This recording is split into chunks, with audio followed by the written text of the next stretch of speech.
हरे कृष्णा। राधे राधे। आप सभी का स्वागत है मेरे YouTube चैनल किस्से किरदारों के में। और आज की कहानी का शीर्षक है रिश्तों की सीख। कई बार हम रिश्तों को बस निभा रहे होते हैं, उन्हें जी नहीं रहे होते। ननंद भाभी, सास बहू, बेटा बेटी, इन सभी रिश्तों में सबसे जरूरी क्या होता है? अधिकार, उम्र या अनुभव? नहीं, सबसे जरूरी होता है व्यवहार।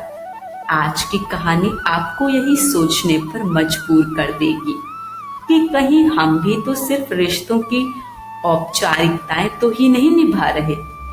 कभी कभी एक छोटी सी बात, एक नजर या एक त्याग हमारे रिश्तों की परिभाषा ही बदल देता है।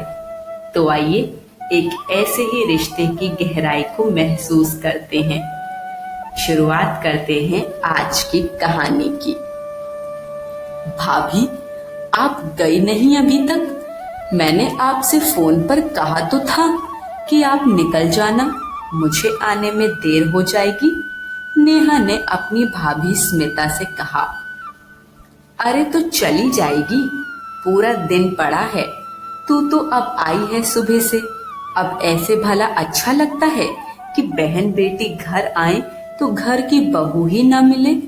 स्मिता के कुछ कहने से पहले ही उसकी सास शालिनी जी बोल पड़ी। लेकिन माँ, ऐसे तो इनकी भाभी भी इनका इंतजार कर रही होंगी। अब रक्षाबंधन का त्योहार तो सभी के लिए है, और वो भी अगर इनके जाने के बाद जाएंगी तो उनको तो शाम हो जाएगी। और वैसे भी मैं तो यहाँ कुछ दिन रुकूंगी, जबकि भाभी को तो वापस भी आज ही आना है। नेहा ने अपनी माँ से कहा। अब तो मुझे मत समझा, 1-2 साल शादी को हुए नहीं कि मुझे ही समझाने चली है। चल, कमरे में बैठकर बातें करेंगे। और हाँ बहू, तू जल्दी से नाश्ता लगा दे और जल्दी मायके जाकर आ। वैसे भी अब ये तेरी ननंद है ना, मुझे ही सुनाती रहेगी कि भाभी को देर हो रही है। कहते हुए शालिनी जी अपनी बेटी नेहा के साथ अपने कमरे में आ गईं। तुझे बड़ी चिंता हो रही है अपनी भाभी की? अरे उसे कौन सा दूर जाना है, चली जाएगी। तू और उसका पक्ष लेकर उसे सिर चढ़ा ले। अरे ननद है, ननद की तरह रहे। भाभी से खातिरदारी करवाना तो ननद का फर्ज होता है, कुछ अपनी बड़ी बहन से ही सीख ले। कमरे में आते ही शालिनी जी ने नेहा से बोली।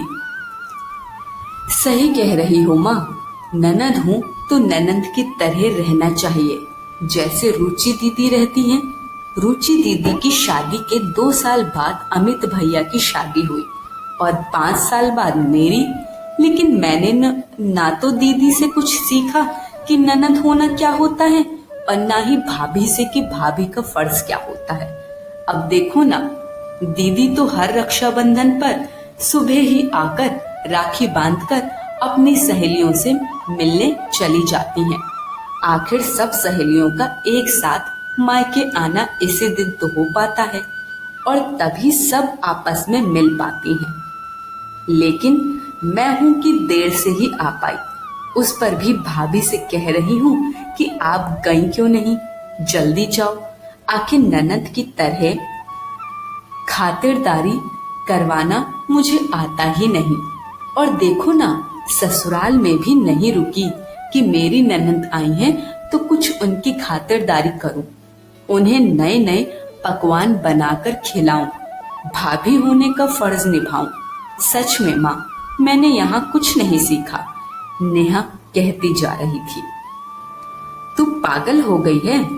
तेरी शादी क्या हुई, तेरी तो जैसे मती ही मारी गई है। जाने क्या क्या अनाप शनाप बोले जा रही है, होश में तो है? शालिनी जी नेहा की बात काटते हुए बोली। माँ, मैं बिल्कुल होश में हूँ, और सच पूछो तो अब होश में आई हूँ। पता है माँ, पहले मुझे भी लगता था कि आप और दीदी का भाभी के प्रति व्यवहार बिल्कुल सही है और इस पर मैं ज्यादा ध्यान भी नहीं देती थी।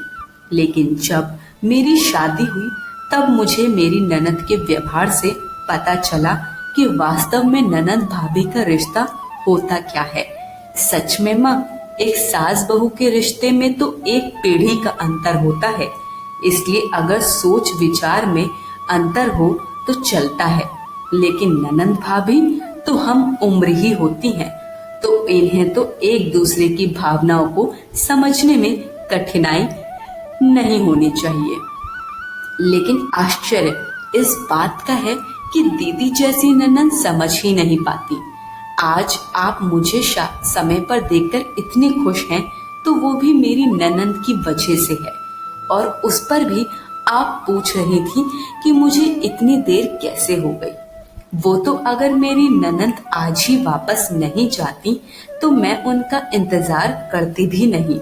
उन्होंने तो कहा भी था कि हमारा क्या है, हम तो फिर भी मिल लेंगे, लेकिन त्योहार पहले है, इसलिए तुम जाओ। लेकिन इतनी अच्छी ननद से मिले बिना आने को मेरा मन ही नहीं मान रहा था। इसीलिए मैंने भाभी को फोन पर बोल दिया था कि आप चली जाओ। पता है माँ, मेरी दोनों ननंदें इतनी अच्छी हैं कि जब भी मायके आती हैं तो मेरे मना करने के बावजूद मेरी मदद करती हैं। वो हमेशा यही कहती हैं कि ननंद भाभी तो सहेलियां होती हैं। अगर ननंद ही भाभी को नहीं समझेगी तो ससुराल में उनको कौन समझेगा।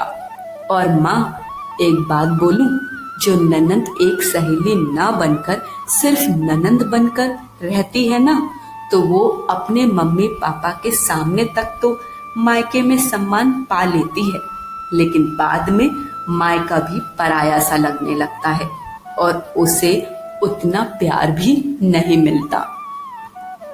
बेटी की बातें सुनकर शालिनी जी सोच में पड़ गईं कि सही तो कह रही है ये।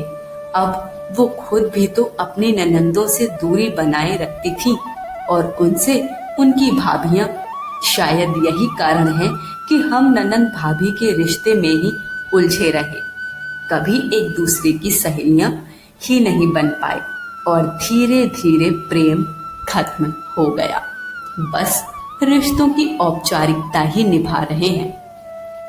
तभी वहां नाश्ते की ट्रे लिए स्मिता आती है, जिसकी आंखें उन बातों को सुनकर प्रेमाश्रुओं से छलक रही थी।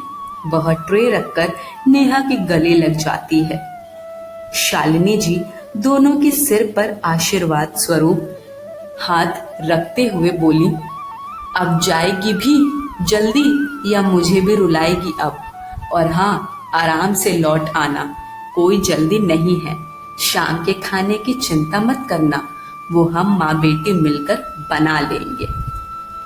शालिनी जी की बातें सुनकर नेहा और स्मिता मुस्कुराकर उनके गले लग गईं।